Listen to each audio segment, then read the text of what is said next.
Carl Ice. John Wall, I'm glad to meet you. Yeah. All right, sorry to start late. Here we go. Welcome to governance for March 20th. Sorry, it was revised on the 19th, March 20th, 2024. We're gonna start with everybody's favorite, the approval of minutes from Valentine's Day of this year. You guys have had those. Do I hear any motions or corrections? Not, I would make a motion to approve. I'll second. All right. All in favor, please say aye. Aye. There we go. Check one off. Let's consider proposed board calendar amendments for 2025. And I think John Urie's gonna walk us through those. So this would be attachment 2 in your agenda materials. There's an issue paper. Board staff is proposing amendments to the board meeting meeting dates for calendar year 2025 to avoid having the board meeting during the week of spring break in March of 2025. And then because of that, we're proposing moving it a week earlier, that scheduled meeting. And then because of that, we'd want to also adjust the February meeting date in order to allow enough time between the February meeting and the March meeting. And then finally, also the June meeting date in order to avoid the new state holiday for Juneteenth. So as background, Article 1, Section 1 of the Board of Regents bylaws provide in part that board shall meet regularly from September through June, and that the regular meeting of the board shall be on the third Thursday of each month and the Wednesday preceding it. So by our bylaws, we have those dates are then provided on page 3 of what they would be. And then at least so we're proposing moving the March meeting from March 19th and 20th, 2025 to March 12th and 13th, 2025. And then also the preceding month, what would have been meeting on February 19th and 20th. We're proposing moving a week earlier to the 12th and the 13th. And then in June, the meeting would have been scheduled for by the bylaws, June 18th and 19th. The 19th is the Juneteenth holiday. So we're proposing just moving that a week earlier to the 11th and the 12th. The bylaws allow for President and CEO to make the February, March, and April adjustments. And then more broadly, the chair can move any meeting. So There we go. So with that, any discussion or questions about these changes? Do we ever get any feedback from the institutions? It seems like our December meeting and our May meeting are the same week as commencement. Does that matter? I mean, is it inconvenience them at all?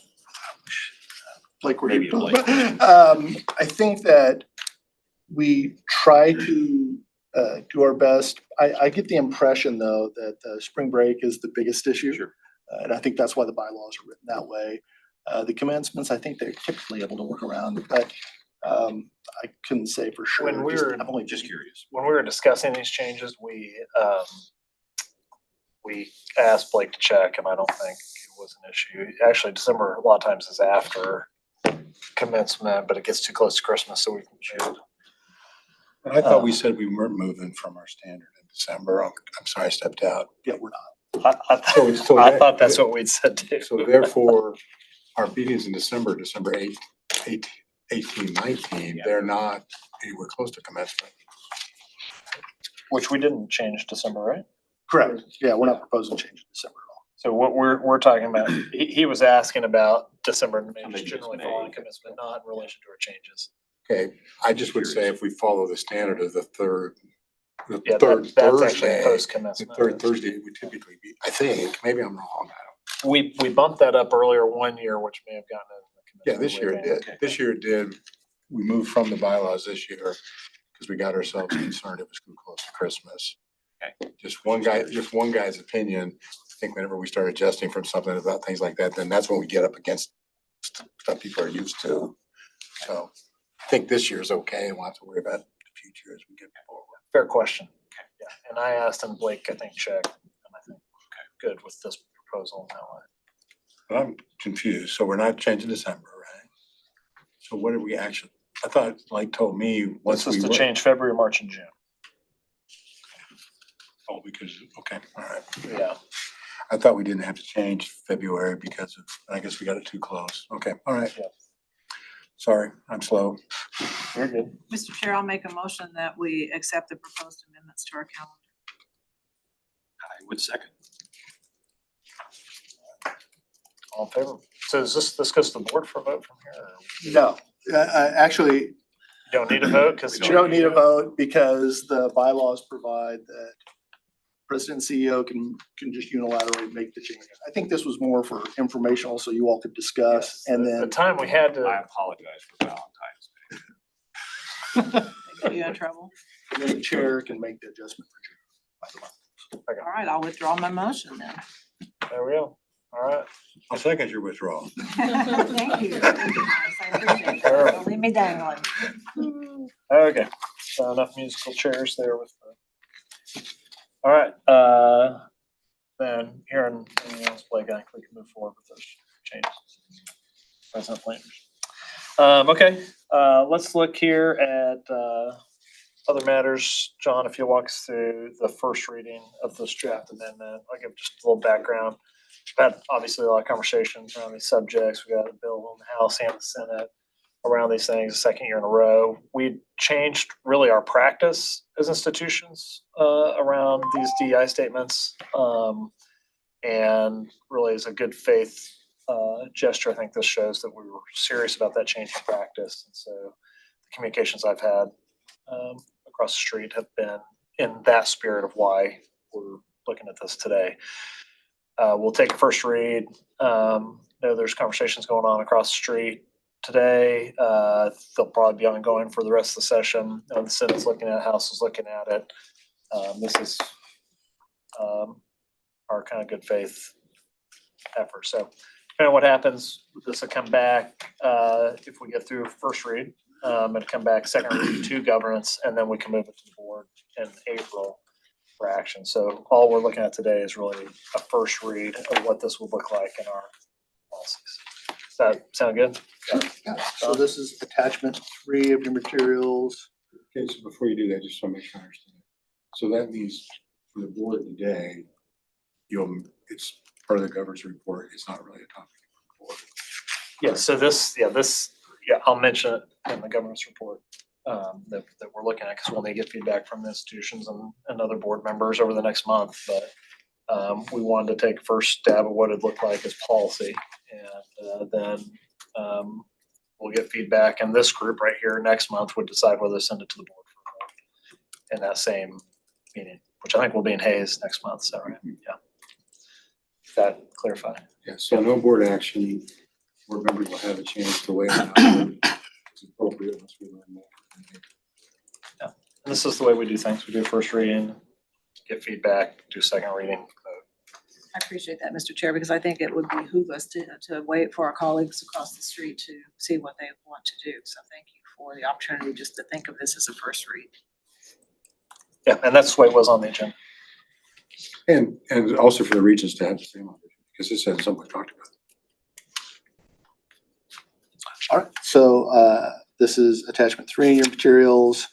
I looked at existing board policy, and so the first paragraph of this chapter 2, section 3 exists in board policy, the statement on diversity and multiculturalism. And so the proposed amendment would add an additional paragraph that reads, no state university shall, on its applications for admission or hiring, reappointing or promoting a faculty member, require statements pledging allegiance to, support for, or opposition to diversity, equity, or inclusion. Nothing in this policy shall prohibit a university from complying with federal or state laws, regulations, grant requirements, or similar measures. Pretty simple. You guys got questions? So generally reflects what we've been hearing, but really focuses in and then has that carve out for the federal or state or grant requirements and things that we know are important because they're required on some things. No questions or comments? Okay, so we'll gather feedback here over the next 30 days and we'll revisit this in our April governance meeting on the 2nd. Sound good? Okay. All right. Now we have my friend Stu Height from Pittsburgh here to give us the campus safety and security report. All right, thank you very much. This is my second year to have the privilege to get to speak with this committee about safety and security issues on the campus of Pittsburgh State University. So in June, I will complete my 6th year in this position, my 30 years before that with the Crawford County Sheriff's Office. So I'm excited about what's going on at Pittsburgh State University in the realm of police and public safety, not from my prior 30 years. Excitement was probably a bad word to use when you thought about law enforcement or first response. I'm excited because of the proactive things we're doing. We have, first of all, we changed our name, minor things. We were University Police and Parking Services, and President Shipp and I spoke about that, and I kind of voiced my concern that even though we will still take care of parking matters on campus, I think it sends almost a negative connotation to students and faculty and staff when they think about, oh, those guys just write parking tickets. So I want us to be thought of as more than that. I want us to be thought of as a public safety friend and leader and proactive partner in the student success. So we did that. Minor issues there, but I mean, no issues, but minor change. But I think it's good for also morale for the staff as well. So in addition to the name change, we added an assistant director. I had our sergeant had a vacant sergeant's position who is the chief at Fort Hays, Terry Pierce, and I hadn't filled that position. So I kind of morphed that overtime eligible position and his salary into an assistant director position because I recognized an opportunity for a partner for 25 years. Steve Roseborough retired from the KBI. And I see this kind of across the country and across our region for sure. There's a huge loss of talent and experience in our profession that you can't replace overnight. And I'm sure you've heard my other colleagues probably talk about recruiting or retention in law enforcement, and it is a serious matter because people aren't staying in the positions very long if they even come to them at all. And we have seen a huge decline in interest in being first responders. So, and then university police officers add an additional component to that because we are a more, let's just say, I don't want to say boring from a law enforcement standpoint, but different issues, different tasks. We do have, I think it's a plus. We have a chance. You've heard me say proactive a couple times already. We have a chance to be proactive with our constituents, with our students. And I think that's really important, but that's not necessarily what a 21 or 22-year-old male or female police officer brand new in the profession is looking for. That's not really what people are getting into policing for, believe it or not. They tend to have a little bit of an adrenaline junkie problem. And I get that, having lived through that. I also understand that I no longer suffer from that. So I don't want to hire just a bunch of older gray-haired people. But I do think that the prospect of hiring that and putting that talent to use in a university policing situation is something we shouldn't look past. So it had its challenges with dealing with the retirement issues and how we categorize the position, but we got it done, and it's an amazing situation. We not only that, President Shipp and I decided, hey, you know what? He's doing such a good job in the first couple months of this assistant director position. Let's go ahead and add another title of emergency management coordinator to that. So he's doing that, and along with that, that rolls right into what I wanted to say about some of the additions we've had. We were able to add 32 automatic defibrillators, AEDs, across campus. That's in addition to roughly the 30 or 40 that we already had on campus. And you might imagine that over the years, that's like anything. It's sort of, I probably mentioned this to some of you, and you probably heard from other colleagues, from campus surveillance situations. That just sort of grows out of demand, oh, we had a car break in here, let's put a camera here. Oh, we had something over here, let's put a camera here. Well, AEDs were sort of the same thing. It was kind of a hodgepodge where people were just saying, I'm going to get an AED, and we had no idea where they were. So my new assistant director went around and physically, laid hands and eyes on every one of these AEDs, made an inventory of them, because they do have an expiration, they have a shelf life, right? They have about 5 years between the pads and the electronics and the batteries. And that's not a cheap replacement, but it's $400 versus $2,000 per AED. So we were able to find funding for that within the university, and we made that a priority. And so we're rolling those out right now with metal cabinets, putting those in every building that didn't already have one. And then we went through and made sure the ones that do have them are up to date, and we have them on an inventory, like I said, that we can keep track of those and maintain those. And now we have a point of contact with Steve that he will take that on as one of his duties. And we'll also have, the on building checks, so have the officers just kind of peek in and make sure that they're still there. Another exciting, Well, before you go on, that's great. I'm glad to hear you did that. yeah, thank you. I'm excited about that. I mean, there's so many things to be prepared. You hope it's not cheap. It's a lot of money, but I can tell you, we had an event after a football game 2 years ago, and we lost a grandparent of a player. Just literally dropped dead of a heart attack. But we had an AED, and I can tell you, as a seasoned veteran law enforcement officer, I know it was only seconds till we got that AED from the training room to the field, and we're doing everything we could to save him. But I can still tell you that those seconds still seemed like hours. I mean, it's true that when you can't have one close enough, and that doesn't mean we can have one on every corner, but I think we do have an obligation to have those in all of our buildings to make sure they're maintained and operational. So I lost a dear friend literally during our morning operations meeting. Yeah. And had a heart attack. There's no, you can't really predict it. Of course, there's indicators maybe, but you just never know. So it's good to have those, and sometimes there's not AEDs can't even save someone, but boy, it's sure a great asset to have on campus. So along with that, with medical and safety issues, I partner with a good friend of ours with the Crawford County Sheriff, Danny Smith. He obtained a grant to buy 150 Narcan, naloxone boxes and the dosage to go in them. So he asked me when he was applying for that, how many would you think you'd need? I said, well, I don't know. I hate to be greedy, but let's say 50, to try to get them in our housing buildings, university housing buildings, our Greek life houses, and then we'll identify spots on campus buildings to put them in and have them close to the AED cabinets as well. So kind of have a one-stop, that's my goal, is to have a one-stop emergency medical, location on campus in each building, and have people know about that. We have storm refuge signage for severe weather. We want, people, but it's one of those things we want to have everything. We don't want people looking all over that floor for them. So, so that's exciting, and we're rolling that out and getting that. But along with that, I've got some brochures here. But fentanyl and the opioid problem is out. It's an epidemic. We can say that.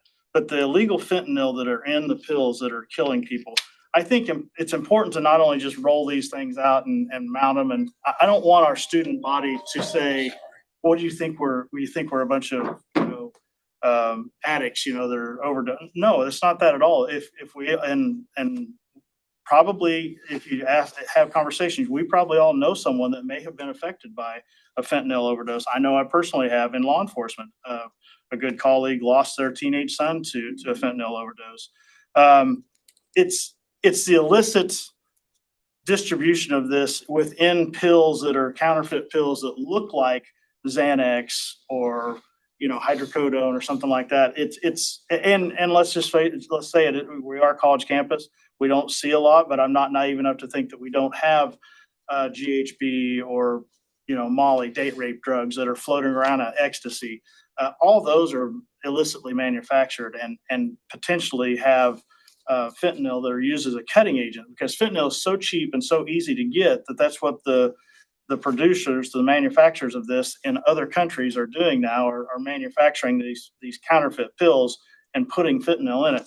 And with that, I'd like to just show you kind of the, I like it, but I don't like it. I'll use the terminology that KBI director Tony Mativi said. He doesn't really like it either, as far as it oversimplifies it, talking about the chocolate chip cookie effect. But if you look at that, we've all eaten chocolate chip cookies, and we know that there's no pattern to how many chips we're going to get per bite, right? I mean, we might not get any chip at all in one bite. That's a bad bite in my mind. But in the next bite you might have 6 or 7. So fentanyl is the same way. You have no idea that lethal grain that, and there's another. I don't think I have it, but it's literally a head of a pencil. The amount of all that takes to be a lethal dose of fentanyl.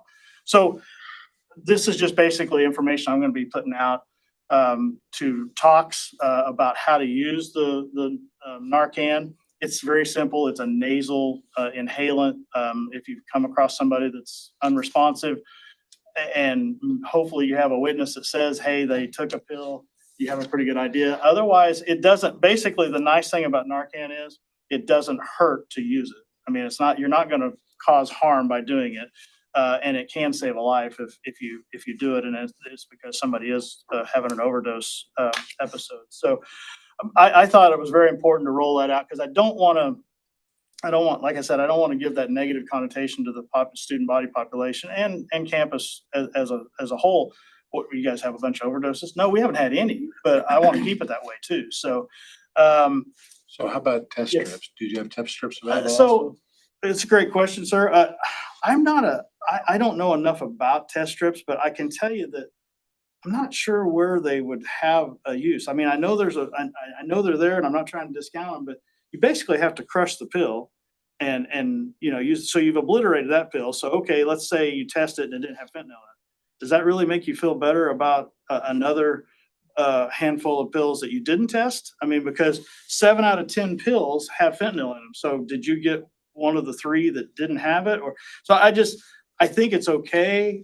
I think as a parent, it's probably more of a parental thing there. But I think the messaging needs to be, if you don't know where you got your pill from, if you didn't get it from a pharmacy, if you didn't get it from your parents or a trusted adult, or it wasn't prescribed to you, then you shouldn't be taking it. And just because you use a test strip, and I know it has that on there, I think that's just a really good community effort to try to raise awareness to it. But I'm not sure. I guess the jury is still out on that in my mind.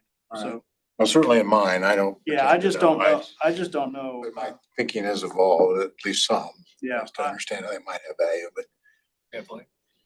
Yeah, is this part of, Director Mativi called me and wanted to do a fentanyl push, is this part of that? Oh, Is this part of well, that? not directly, but I mean, it's law enforcement as a whole nationwide, and certainly in Kansas has recognized this, and we want to make a push towards this. One pill can kill is Another one. that is Yeah. the fentanyl, or that is the one kind of campaign out there, and I think we'll roll that out there as well.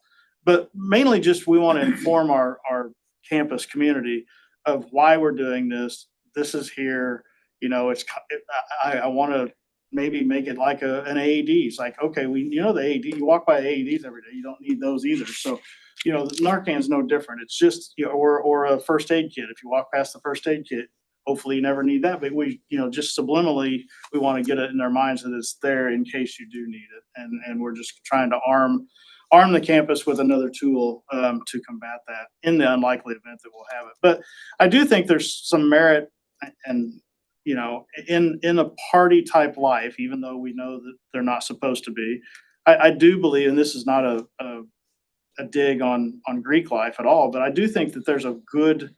I think it's important, and even the sheriff said, I'd really like to see if we could get them to the fraternities and sororities first, make that a priority. And I said, I agree along with housing, because students are out all hours of the night coming back in and, you know, who knows what they may have encountered along the way, knowingly or unknowingly. And we need to keep that in mind too, that it's not always, you know, something that somebody took, you know, intentionally, knowingly. So, I might wait to, I mean, I like the Narcan push. We had a person's life saving one of our restaurants just a few weeks ago, Narcan. I have seen test strips save lives too, so encourage you to continue to lean in on that. I need to learn more about that. So yeah, I think that those are things. The other thing on the back of the little postcard, I think it's important to know that they have these pouches now that will render a drug, some sort of a painkiller or any other drug, render the active ingredient in it, neutralize it. So it's safe to then throw it away, because we know there's a big push a few years ago, don't throw these things in, don't flush them down the stool, don't flush them down, or don't run them, down your drain, don't contaminate our water supply. Well, now it's safe to do, you can obtain those pouches. And I think there's a QR code or information on the back of those on how to get those too. So, it's a win-win really to get that type of information out to the students and to the campus community, and, just have them thinking about that as well. So didn't mean to spend quite so much time on that, but I think those are really important initiatives that are happening and will be happening. And frankly, as many different AED cabinets and Narcan boxes, we may be at the end of the semester before we see them all installed, because there's just a lot of them to put up. So the other thing we have is a temporary move. As some of you probably know, Shirk Annex, our home, for the last 20 or so years, we're going to be demolishing that very quickly. So we've identified a temporary home in Horst Man on main campus, currently used by University Housing. They're moving. We're really having musical offices starting hopefully in July. And it's going to be a fever push to get everything done before the start of the fall semester, because I really think it's important for them to know where my office is at, where University Police is at, and not have them going all over the place wondering, are we here? Are we here? Of course, some of you, I'm sure you've all heard about the KBI Crime Lab and Law Enforcement Center and the partnership that we're going to hopefully see come to fruition in a few years. We're still trying to, fingers crossed, see that we're going to get the funding for that. The KBI is going to get the funding for that in their budget for the building. And then we're going to partner with them. They're going to allow us to have a space in there and more or less be much like what Washburn is. They have a visibility there, and we'll be the same way. Our office and our operations will be moved to that new facility when it's operational. So rates, again, goes back to recruiting and retention. I think we have a lot of students that are interested in criminal justice programs that are our student dispatchers. I think there's going to open up more opportunities for that, maybe some internships. So just win-win on that as well. And then like I said, recruiting and retaining police officers, already touched on that. That continues to be an issue. One thing I've done to try to help with retention is to try to come up with different assignments that they have. And I shouldn't say assignments, but rather specialties that officers develop, whether it's a TASER instructor or whether I have a campus safety video officer that I go to on anything. I say, hey, can you check the cameras between here and here on this day? I think we've always got that as part of their duties. It's just we have the ones that really want to step up and do more, they're always got their hand up, and then we got others that don't, necessarily, unless you tell them they have to do it. So I think it's time to reward some of those things. And I'm looking at 25 cents an hour, basically $500 a year is what it kind of translates to per specified approved job for that. And then that will be a recurring thing that will be on there. So on their salary. So it's not much, it's not nothing, but it's not a lot, but hopefully it will incentivize them to want to do more, and then also help them feel appreciated for the work that they do. Because many of them do, like I said, they're more than happy. I've had one officer, it's like, I appreciate it. You always come forward to every class I want to send somebody to. I gotta, and I just talk to them and say, hey, we need to make sure we involve everybody. And I appreciate your enthusiasm, but let's give this one to somebody else. So,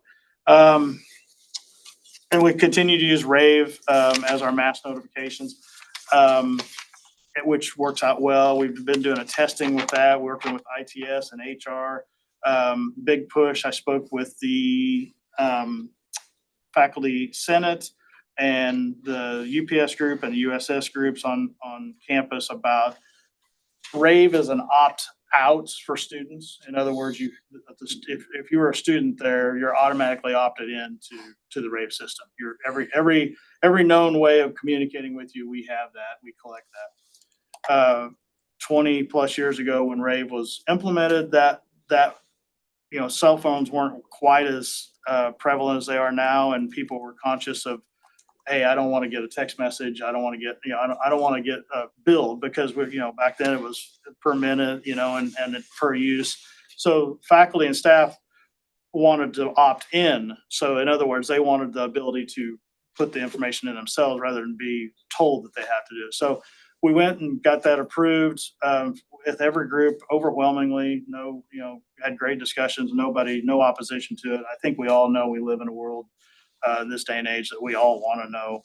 We hope we don't need to know what's going on, but we all want to know if something is going on. So the problem is we found out that HR, we don't really collect that data. The cell phone, we don't necessarily have a mechanism to collect that, believe it or not. So we're trying to do test messages with the Rave system and then also push out email messaging. Hey, make sure, here's a link, make sure you check your Rave settings and you're up to date so you don't miss out on any messages. So great system, it works. Hopefully we never need it. As far as crime itself on campus, we continue to have, I think the last reports that came out a year ago or so, I think we had 38 uniform crime reports, UCR reports. 36 of those were property crimes. So that's, to me, there's work to be done on, and I continue to tell people, don't leave your backpacks, don't leave your MacBooks, don't leave your iPads, don't leave things, don't help an opportunistic criminal, have a big score. Take the stuff with you. And that's really what we see, and we see a lot. We've actually we made an arrest, solved several car break-ins. Guy just rides up on a stolen bicycle, and you can see him on camera, just starts shaking doors, and a very alert midnight dispatcher happened to see him ride up at actually 6 o'clock in the morning and start doing this, and dispatch an officer, and after they put a little cat and mouse back and forth around buildings, and they finally captured him, and he spent some time in jail. So that stopped a lot of that, and we see that a lot. A lot of that is, those are just opportunistic folks that are, making the most of easy scores. So I've talked a lot. Any other questions about that? Chief. Go ahead. Thank you for all the work you're doing. It's just been tremendous progress in the last 2 years. I appreciate that. Would you talk just a minute about your support, mental health and physical conditioning support for your officers? Oh, for the officers. Yeah, so we make that a priority. We also have sent, we have Steve Roseborough, retired from the KBI. He was involved with the critical incident debriefing member. So if there's what that is if there's an incident of some sort of, something traumatic that happens, a death, some sort of officer involved shooting, something like that, that those officers are mandated to have a debriefing. So we've got a couple of people trained in that. We have services through Crawford County Mental Health, also Community Health Center of Southeast Kansas, which I think you all know we partnered with in our student center now. But I want to make that more of a priority, especially if we move into this new building. And that's one reason I kind of push for our own gym. And I had some pushback on that because, we said, well, we got the rec center, we got the plaster center. Well, cops can't really, I would allow people to do it on duty from a physical standpoint. I would allow people to work if their shift allowed, to work out for an hour on the job, to take care of themselves, you know, because it is so important. And it ties right into the mental well-being as well. So I think we're gonna get that, but you know, my point was, you know, we have gear on. We're not gonna go take our gun belts off at the student rec center. And I don't think I want my officers taking all their hardware off and putting it in a locker or, you know, having that. It's just not a good look. And then also, you know, the Plaster Center, same thing. I mean, can we do it? I think some people are probably envisioning, oh, you can go do that at 3 a.m. There's nobody around. Well, that's true, but what about the day shift and the evening shift officers? So, but I think, to your point, Regent, we have more work to do in the realm of mental health, and there's a big push, in, you know, profession wide across the country to make sure we're doing everything we can for that.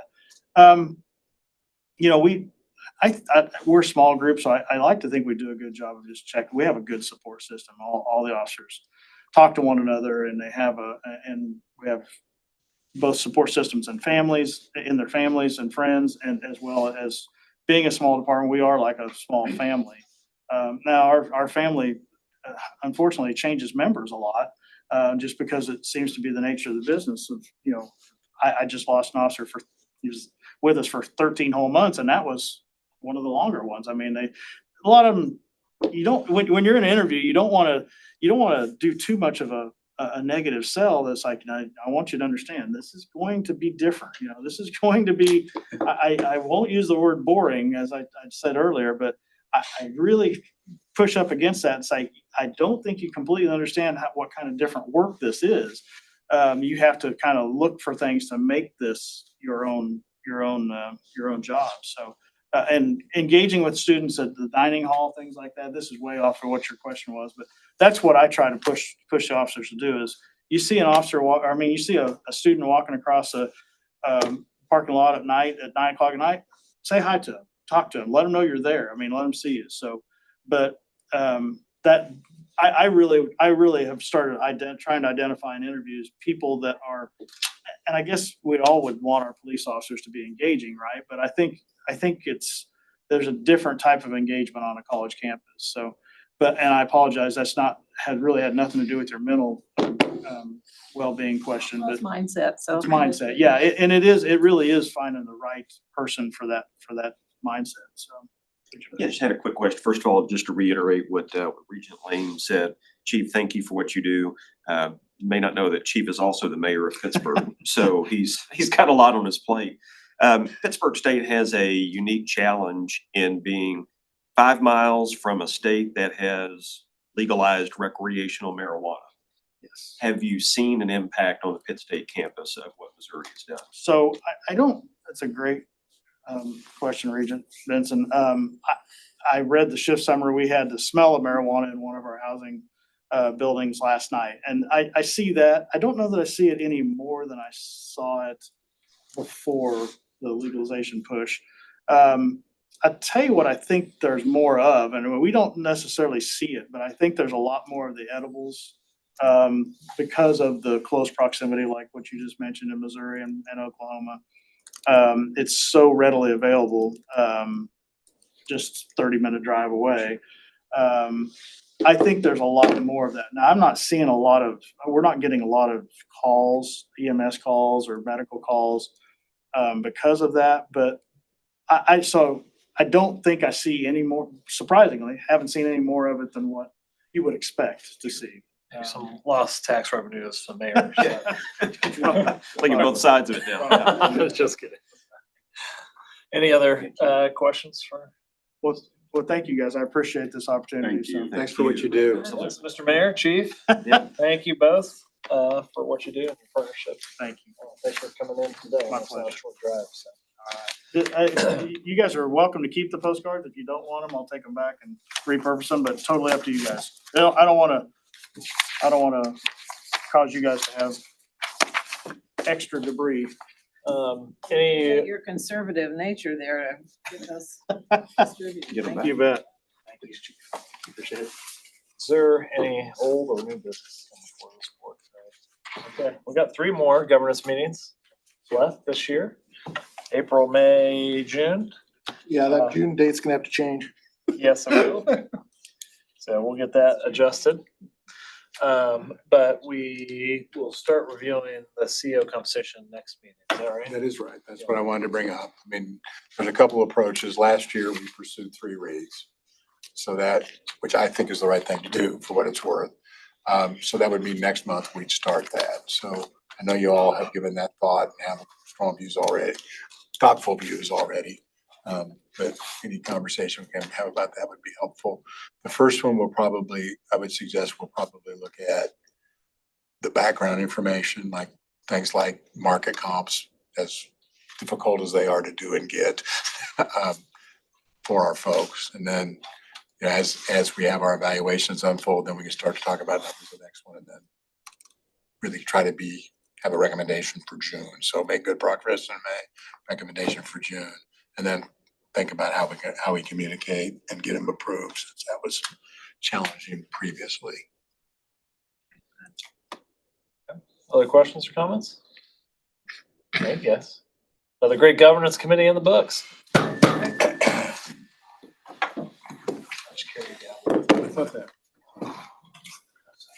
We'll stir up trouble on fiscal. There you go.